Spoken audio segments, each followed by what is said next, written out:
मित्रों, आज सुबह से ही अलग अलग वर्गों से मिलने का मौका मिला और इतना स्पष्ट दिख रहा है कि बीआरएस और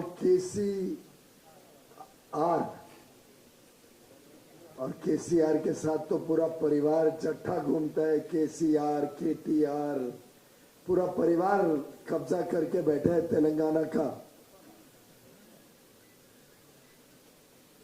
इनका चेक अब आउटडेट हो गया है।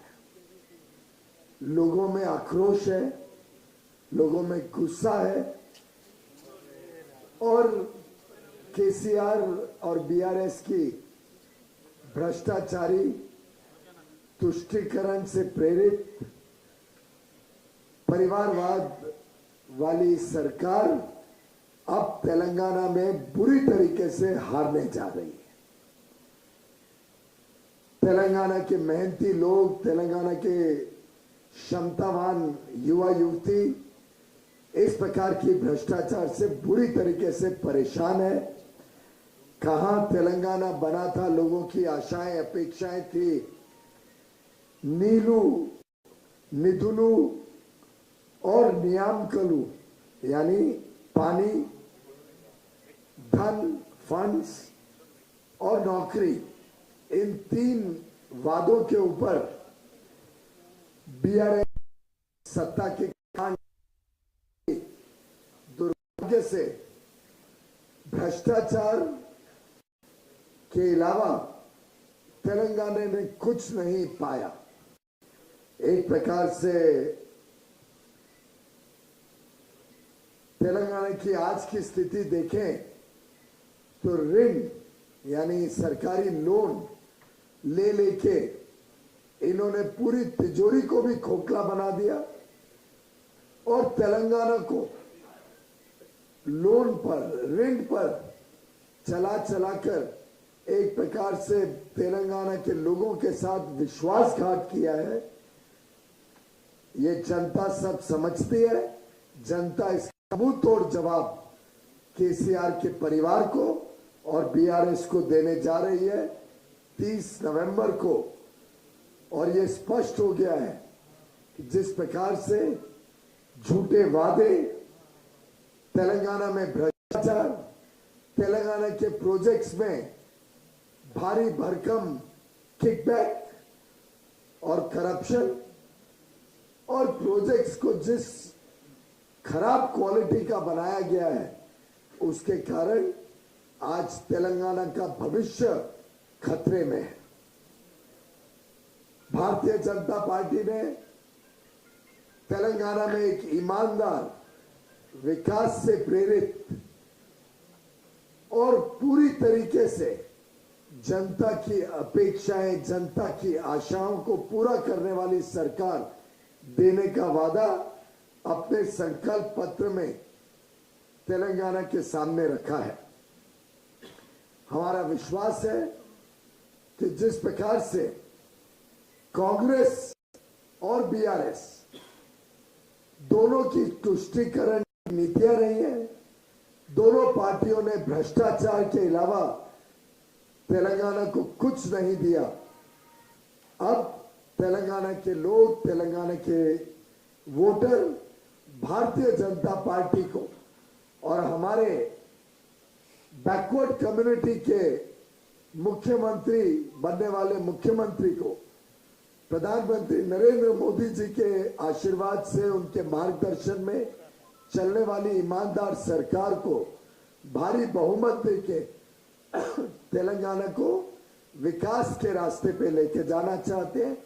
तेलंगाना को फिर एक बार वो सुनहरे दिन देखना चाहते हैं जो प्रधानमंत्री मोदी जी ने देश में एक ईमानदार, निर्णायक सरकार के साथ जिसकी अनुभूति पूरे भारत ने की है। मित्रों, प्रधानमंत्री नरेंद्र मोदी जी ने बिना भेदभाव के देश के 140 करोड़ भारतवासियों को सक्षम बनाए, उनको आत्मनिर्भर बनाए उनको आत्मविश्वास के साथ एक उज्जवल भविष्य के लिए तैयार किया। जो रोजमर्रा की समस्याएं होती थी, चाहे वो रोटी, कपड़ा, मकान, स्वास्थ्य, शिक्षा, पानी, बिजली, इन सब समस्याओं से लोगों को मुक्त किया। और आज 140 करोड़ भारतवासी, विशेषकर हमारे युवा युवती, देश के निर्माण में लगे हैं, देश को आगे बढ़ाने में लगे हैं। भारत जो आज से 9 साल पहले 10वीं अर्थव्यवस्था था, अब वो 5वीं विश्व की सबसे बड़ी अर्थव्यवस्था बन गया है। अगले 3 सालों में हम विश्व की 3री सबसे बड़ी अर्थव्यवस्था बन गए। काम फ्रेजाइल 5 इकोनॉमी थे कांग्रेस के शासन में, आज हम विश्व की सबसे तेज गति से बढ़ने वाली अर्थव्यवस्था बन गए। हमारी इकोनॉमिक ग्रोथ विश्व की इकोनॉमिक ग्रोथ का आधार स्तंभ बनी। जिस प्रकार से प्रधानमंत्री मोदी जी के नेतृत्व में एक तरफ देश की अर्थव्यवस्था को मजबूत नींव दी गई, दूसरी तरफ इंफ्रास्ट्रक्चर निवेश करने से, इन्वेस्टमेंट करने से आज पूरे देश में उद्योग हो, व्यापार हो, एमएसएमई सेक्टर हो, एक्सपोर्ट हो, किसान हो, स्टार्टअप्स हो, युवा युवती जो आज जॉब क्रिएटर्स बन गए, एंटरप्रेन्योर्स बन गए, देश को नए ऊंचाइयों तक लेके जाने के लिए प्रधानमंत्री मोदी जी की सरकार ने तैयार किया है। हमारा विश्वास है आने वाले 25 वर्षों में, अमृत काल में, जब हम आजादी का 100 वर्ष बनाएंगे, तब भारत एक विकसित देश होगा। हमारी अर्थव्यवस्था $3.5 ट्रिलियन से बढ़कर $35 ट्रिलियन की अर्थव्यवस्था, और इस विकास यात्रा तेलंगाना के लोग जुड़ना चाहते हैं। तेलंगाना में भी इस प्रकार का आमूलचूल परिवर्तन ईमानदार सरकार के साथ आ सकता है। तेलंगाना में भी लोगों की आमदनियां, लोगों को नए अवसर ईमानदार सरकार के साथ मिल सकते हैं। और ये स्पष्ट है कि ये काम प्रधानमंत्री मोदी जी के नेतृत्व में भारतीय जनता पार्टी की सरकार, एक बीसी कम्युनिटी से आने वाला, बैकवर्ड कम्युनिटी से आने वाला भाजपा का मुख्यमंत्री प्रधानमंत्री मोदी जी के मार्गदर्शन में आने वाले दिनों में तेलंगाना में देगा। आपने देखा कैसे प्रधानमंत्री मोदी जी ने अलग अलग प्रकार से तेलंगाना की सेवा की। कभी ये नहीं देखा कि यहाँ पे किसकी सरकार, कभी ये नहीं पूछा किस धर्म से आदमी आते हैं, कभी ये नहीं देखा किस भाषा को बोलता है। बिना भेदभाव के तेलंगाना में विकास से केंद्र सरकार ने तेलंगाना को लोगों को भी जोड़ा है। 2 गुना आज नेशनल हाईवे तेलंगाना में केंद्र सरकार ने बनाए। जो रेलवे बजट था उसमें 17 गुना कर दिया गया है, यानी 1600% की वृद्धि। 17 गुना रेलवे बजट आज तेलंगाना में निवेश होता है, जिससे तेलंगाना में रेल की सुविधाएं बढ़ रही हैं। नागपुर से विजयवाड़ा में इकोनॉमिक कॉरिडोर और हैदराबाद वारंगल में इंडस्ट्रियल कॉरिडोर देकर तेलंगाना को उद्योग के साथ बड़े पैमाने में जोड़ने का काम भाजपा की केंद्र सरकार ने किया है। गति शक्ति के अंतर्गत कार्गो टर्मिनल्स भी आइडेंटिफाई किए गए जो तेलंगाना में डेवलप किए जाएंगे। काकटिया में एक मेगा टेक्सटाइल पार्क केंद्र सरकार ने सैंक्शन किया, जो वारंगल की आर्थिक स्थिति और वहां के पूरे किसानों के आमदनी को बढ़ाने का काम करेगा। वहां पे लोगों को नए नौकरी और काम के अवसर देगा। मित्रों, प्रधानमंत्री जी ने 1800 मेगावाट का Telangana super thermal power project जो केंद्र के उपक्रम एनटीपीसी लगाने जा रही है, उसका भी उद्घाटन माननीय प्रधानमंत्री जी के कर कमलों द्वारा फेज 1 का हाल में ही किया गया है। और हसन से चेरलापल्ली एलपीजी पाइपलाइन प्रोजेक्ट केंद्र सरकार लगा रही है। तेलंगाना ने जो उद्योग को केंद्र सरकार, मोदी जी की सरकार बल दे रही है, जिस प्रकार से नए पीएलआई स्कीम, नए सेमीकंडक्टर मिशन के माध्यम से सेमीकंडक्टर उद्योग में निवेश और विश्व भर में जो आज भारत की साख बनी है, भारत का नाम उज्जवल बना है, जो विश्व से निवेश भारत पे बड़े पैमाने पे आ रहे हैं। और आप जानते हैं लगातार 7 वर्षों तक फॉरेन डायरेक्ट इन्वेस्टमेंट भारत में रिकॉर्ड रूप में आया है और आगे भी आने का अनुमान है। मैं समझता हूं एक आधारशिला रखी गई है विकास की, उस आधारशिला पे, वो फाउंडेशन पे एक युवा देश जिसमें लोगों की रोजमर्रा की सुविधाएं केंद्र सरकार के अथक प्रयासों से पूरी की गई, आज वो युवा देश नई ऊंचाइयों तक देश को लेकर जाना चाहिए। ये एस्पिरेशनल इंडिया है, ये न्यू इंडिया है और न्यू इंडिया का युवा, न्यू इंडिया की युवती नए आशा, अपेक्षा और उमंग के साथ कर्तव्य भावना से प्रधानमंत्री मोदी जी के साथ मिलकर तेलंगाना का विकास यात्रा को आगे और बल देना चाहती है। और मुझे पूरा विश्वास है आगे आने वाले दिनों में ये भ्रष्टाचारी सरकार हटाकर एक ईमानदार भाजपा की सरकार तेलंगाना में जनता की सेवा करेगी। जिस प्रकार से लोगों ने राजस्थान, छत्तीसगढ़ और मध्य प्रदेश में मन बना लिया कि भाजपा की सरकार आएगी, उसी प्रकार से तेलंगाना में भी भाजपा की सरकार 30 नवंबर को हमारे तेलुगु भाई बहन, हमारे तेलंगाना के श्रमी नौजवान युवा युवती, हमारे तेलंगाना के किसान जिनको भाजपा से पूरा विश्वास है कि उनका भविष्य उज्जवल होगा। जिस सरकार ने एक नेशनल टर्मरिक बोर्ड बनाकर हमारे टर्मरिक के किसानों को भी और टर्मरिक के व्यापारियों को भी नई आशा की किरण दिखाई है, मैं समझता हूं एक अच्छी ईमानदार सरकार जो तुष्टीकरण को भी तेलंगाना में समाप्त करेगी।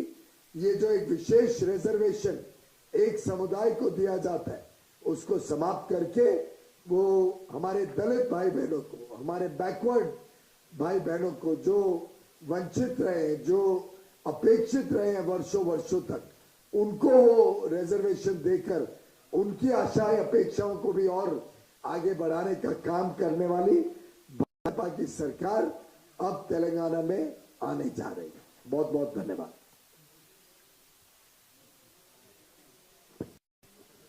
ఏమైనా ప్రశ్నలు ఉంటే आपका परिचय कराइए, नाम और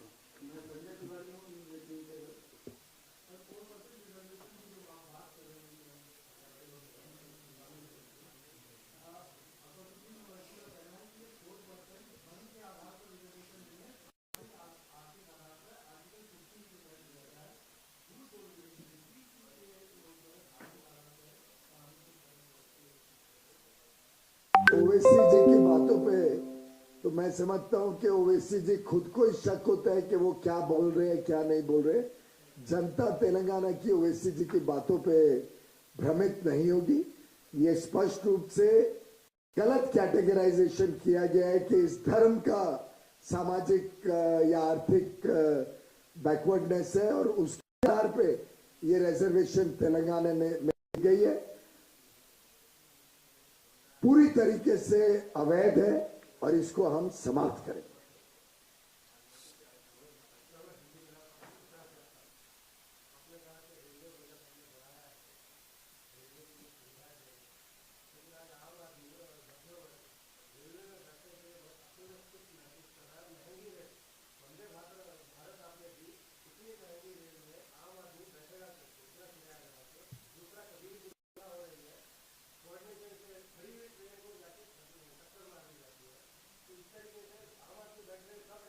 आप अगर इतिहास में से आंकड़े निकालें तो भारतीय जनता पार्टी और मोदी जी की सरकार में सबसे कम दुर्घटनाएं हुई और सबसे कम पैसेंजर्स के ऊपर आहत आई रेल में ट्रैवल करने के समय।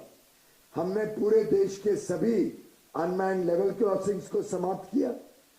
हमने देश में बड़े पैमाने पे इलेक्ट्रिफिकेशन करके रेल ट्रैवल को सुविधाजनक बनाया। वंदे भारत एक विशेष सुविधा देती है, तेज गति से चलने वाली ट्रेन है जो भारत में खुद बनाई है, भारत की इंजीनियर्स की टेक्नोलॉजी से बनी है, भारत के पुर्जे उसमें लगते हैं और ये भारत की शान है जो देश भर में आज जनता की सेवा कर रही। इसके अलावा बहुत सारी ट्रेनें नई शुरू की गई हैं जो गरीबों के लिए है, जो गरीबों को बहुत कम दामों पे सुविधा देती है, रेल यात्रा देती है। और आज जो रेलगाड़ियों में साफ सफाई है, आज जो रेलवे स्टेशन में सुविधाएं हैं और साफ सफाई है, शायद 10 साल पहले आपने कभी महसूस भी नहीं की होगी, शायद उम्मीद भी नहीं की होगी। मैं समझता हूं रेलवे में जो अमूल चूल परिवर्तन प्रधानमंत्री नरेंद्र मोदी जी के मार्गदर्शन में, उनके नेतृत्व में हुआ है, वो भारत के सभी रेल ट्रैवलर्स ने महसूस भी किया है, उसका लाभ भी लिया है और आगे चल के ये सुविधाएं और बड़े रूप में बढ़े और बड़े रूप में इसका विस्तार हो, जिससे सामान्य लोगों को सुविधा, हर वर्ग को सुविधा मिले, उसका प्रयत्न मोदी सरकार कर रही है।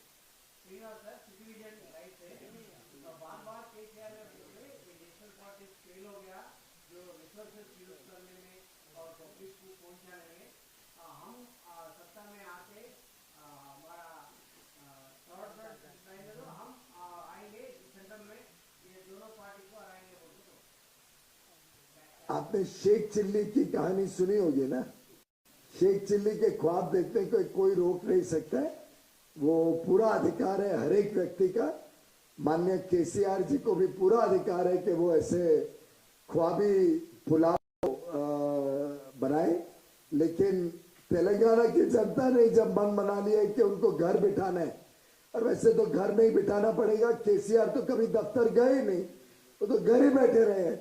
तो अब जनता ने बोला जो व्यक्ति, जो मुख्यमंत्री दफ्तर तक नहीं जाते हैं तो उनकी सही जगह उनके घर पे है, और मुझे लगता है जनता ने तय कर लिया कि आगे भी वो घर पे ही रहेंगे और एक भाजपा का बैकवर्ड कम्युनिटी से आने वाला एक ईमानदार मुख्यमंत्री तेलंगाना की सेवा करेगा। बहुत बहुत धन्यवाद।